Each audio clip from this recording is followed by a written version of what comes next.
حسبي ربي جل الله ما في قلبي غير الله نور محمد صلى الله لا إله إلا الله حسبي ربي جل الله ما في قلبي غير الله نور محمد صلى الله لا ilaha illallah.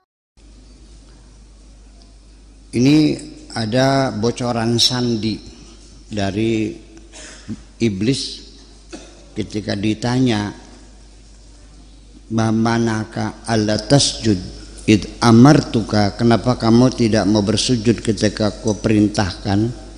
Dia mengatakan ana khairum minhu khalaqtani min narin wa khalaqtahu mintin. Berarti iblis ini dibuat dari api, manusia dibuat dari tanah. Api adalah energi, tanah adalah materi. Sejak itulah bahwa pertarungan antara materi dan energi itu sudah terjadi sejak detik pertama. Dan energi yang negatif itu diwakili oleh setan, energi yang positif diwakili oleh para malaikat. Energi positif dan negatif itu bertemu ya di suatu materi namanya Adam ini, dan di situ saling menghancurkan.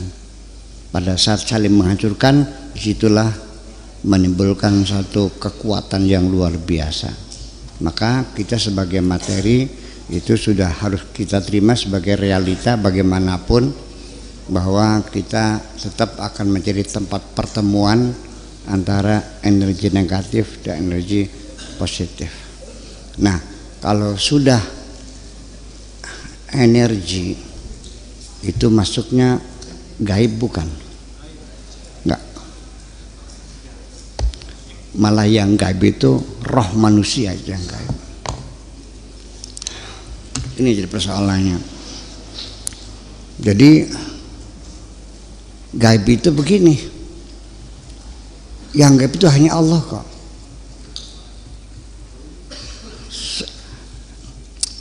Surga gaib bukan? Bukan. Ketika Kang Latif masuk surga, dikasih bidadari 40, kelihatan enggak? Kalau kelihatan gaib bukan? Bukan. Jadi makanya ketika di surat Al-Baqarah, zalikal kitabu la raiba fihi hudal lil muttaqin alladzina yu'minuna bil ghaibi ay yu'minuna billahi. Orang yang percaya kepada Allah, al-ghaibu huwallah. Awas, ghaibun dengan ghaibun dengan ghaibun itu beda.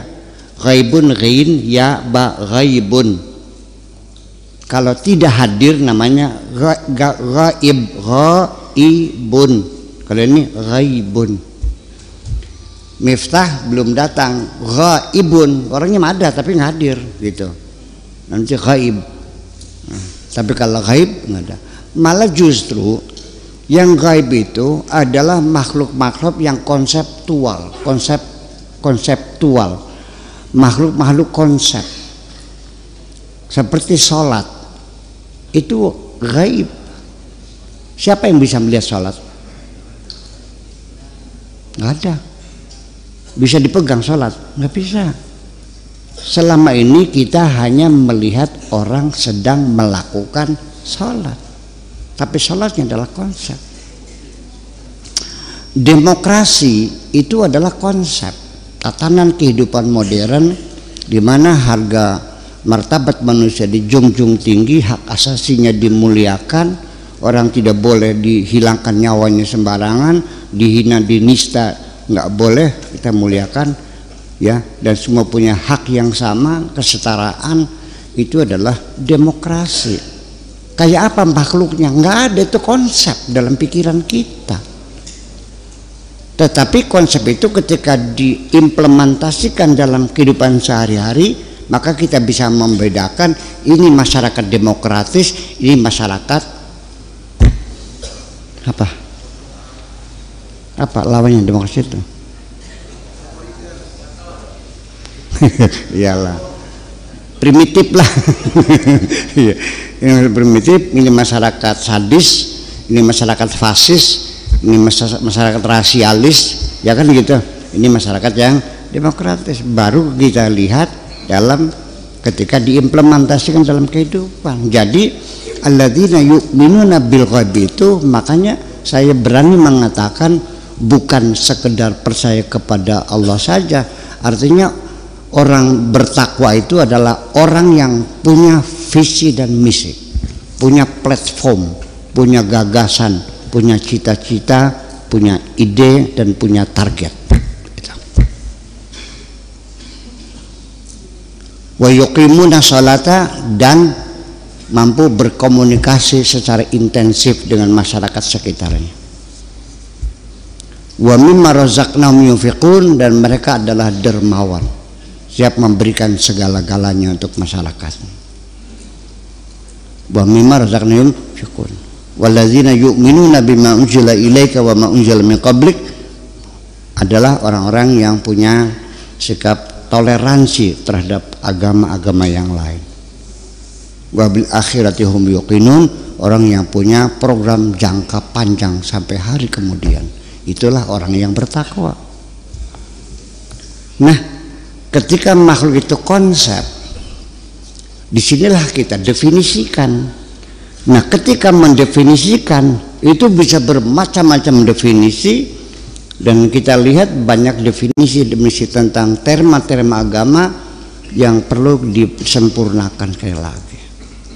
Seperti ketakwaan, itu kita sudah menyatakannya adalah melaksanakan segala perintah Allah, menjauhi segala larangan Allah. Itu orang yang bertakwa.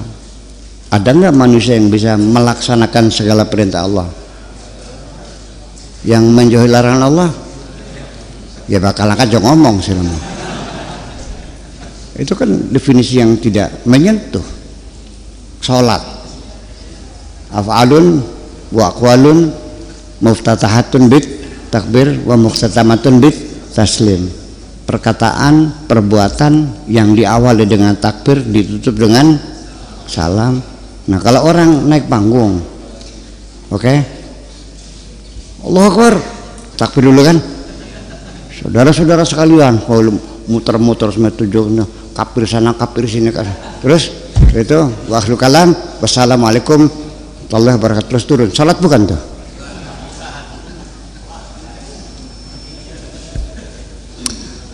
Jadi mendefinisikan satu konsep itu bukan hal yang mudah. Ya, seringkali definisi dirubah dalam semua disiplin ilmu, di bidang fisiologi, anatomi, kosmologi, ya, pedagogik, psikologi, fikih, balaghah, nahwu saraf, semuanya selalu direvisi. Nggak ada sesuatu yang absen itu. Itu makanya. Nah, makanya siapa yang paling tahu tentang makhluk-makhluk konsep ini dan yang gaib? Hanya Allah. Sebab bagaimanapun juga kita tidak bisa mendeskripsikan sesuatu secara sempurna. Karena apa? Karena kita tidak mampu melihat sesuatu dari sisi pandang yang berbeda-beda, sulit. Kita hanya melihat dari sudut pandang tertentu. Melihat rumah, nggak bisa kita dalam saat yang sama melihat dari depan, dari belakang, dari atas, dari bawah, dari samping, dari dalam, nggak bisa. Kita melihat dari satu sisi. Itu sebabnya manusia selalu berbeda pendapat, karena keterbatasan manusia tidak bisa melihat dari segala sisi. Yang bisa melihat segala sisi hanya Allah saja. Oke, itu mananya alimul ghaib. Mudah-mudahan tidak bertengkar kalau begini. Iya, ini kan juga salah kabeh ini barangnya. Fala yuzhiru ala ghaibihi ahada, Allah tidak akan menampilkan kegaibannya itu kepada siapapun. ahadan kepada siapapun illa manirtada, kecuali orang yang disukai oleh Allah, orang yang disenangi oleh Allah, min rasulin, dari seorang rasul utusan. Maka hanya rasul saja yang terkadang dibukakan kegaiban itu. Sesuatu yang belum terjadi itu masih di alam gaib, betul nggak? Belum ada sih. Itu yang sudah terjadi sudah masuk dalam alam mimpi dan tidak akan kembali. Kalau yang tahu apa yang bakal terjadi itu adalah bocoran daripada kegaiban Allah, diberikannya hanya khusus untuk orang yang dipercaya, yaitu Rasul. Kalau ada manusia biasa ngaku-ngaku besok kamu dapat rezeki, besok kamu mati, itu bohong semuanya. Percaya nggak? Tapi nyatanya kebetulan saja itu. Sekalipun kebetulan ia terjadi, dia tetap statusnya sebagai pembohong.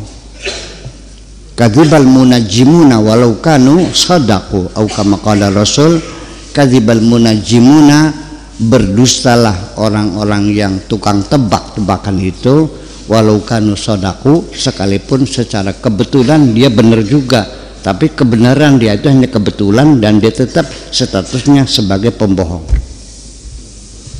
Oke, jadi sebetulnya nggak usah tebak-tebakan lah. Nah, kemudian juga bisa diperluas. Min rasulin ini juga tidak mesti harus rasul secara resmi, utusan para nabi, para rasul.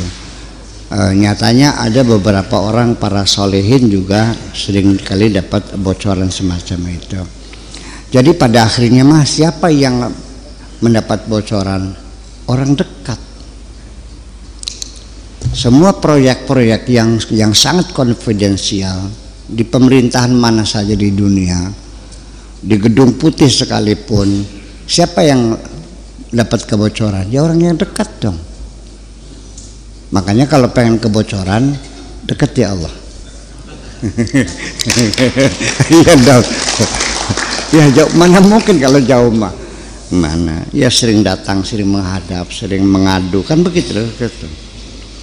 Kemudian kedekatan Allah itu bukan berarti kedekatan jarak, karena Allah tidak jauh dari jarak.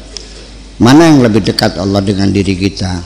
Malah dekat Allah kok. Aqrabu min hablil warid, itu lebih dekat dari urat nadi, artinya dari pusat kehidupan, dari pusat denyut jantung kita, Allah lebih dekat. Jadi di mana? Ya sudah dekat sekali. Jadi maksudnya apa? Dekat itu dekat rasa sebetulnya. Dekat rasa. Jauh di mata, dekat di iya, jauh di mata, dekat di hati, rasa itu. Oke, lanjut.